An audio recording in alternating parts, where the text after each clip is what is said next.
ನಮಸ್ಕಾರ, welcome to ಸುಬ್ಬೂಸ್ kitchen.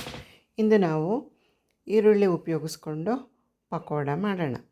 ಮೊದಲಿಗೆ ಒಂದು ಪಾತ್ರೆಗೆ 1 ಬಟ್ಲು ಕಡಲೆ ಹಿಟ್ಟು, 1/4 ಬಟ್ಲು ಅಕ್ಕಿ ಹಿಟ್ಟು, ಸ್ವಲ್ಪ ಚಿಲ್ಲಿ ಪೌಡರು, ರುಚಿಗೆ ತಕ್ಕಷ್ಟು ಉಪ್ಪು ಎಲ್ಲ ಹಾಕಿ ಸ್ವಲ್ಪ ಅಜ್ವೈನ ಕೈಯಲ್ಲಿ ತಿಕ್ಕಾಕಿ ಚೆನ್ನಾಗಿ ಮಿಕ್ಸ್ ಮಾಡಿ 1-2 ಚಮಚ ಎಣ್ಣೆ ಬಿಸಿ ಮಾಡಿ ಆ ಹಿಟ್ಟಿಗೆ ಹಾಕಿ ಫಸ್ಟು ಚೆನ್ನಾಗಿ ಮಿಕ್ಸ್ ಮಾಡಿಕೊಂಡು ಆಮೇಲೆ ಹೆಚ್ಚಿಟ್ಕೊಂಡಿರೋ ಈರುಳ್ಳಿ ಹಾಕಿ ಚೆನ್ನಾಗಿ ಮಿಕ್ಸ್ ಮಾಡಿದ್ಮೇಲೆ ಸ್ವಲ್ಪ ಸ್ವಲ್ಪ ನೀರು ಹಾಕ್ಕೊಂಡು ಗಟ್ಟಿಯಾಗಿ ಕಲಿಸ್ಕೊಳ್ಳೋಣ.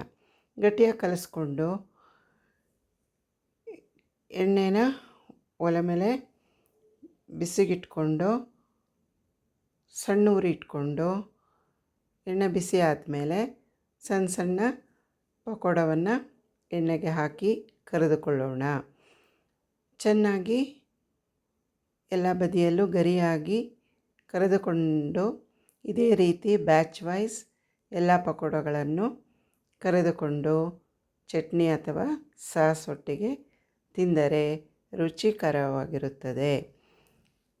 Please do share, like and subscribe. ಬಹಳ ರುಚಿಕರವಾದ ಈರುಳ್ಳಿ ಪಕೋಡ ಸವಿಯಲು ಸಿದ್ಧ.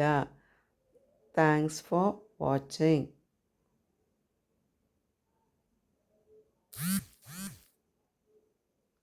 ಧನ್ಯವಾದಗಳು.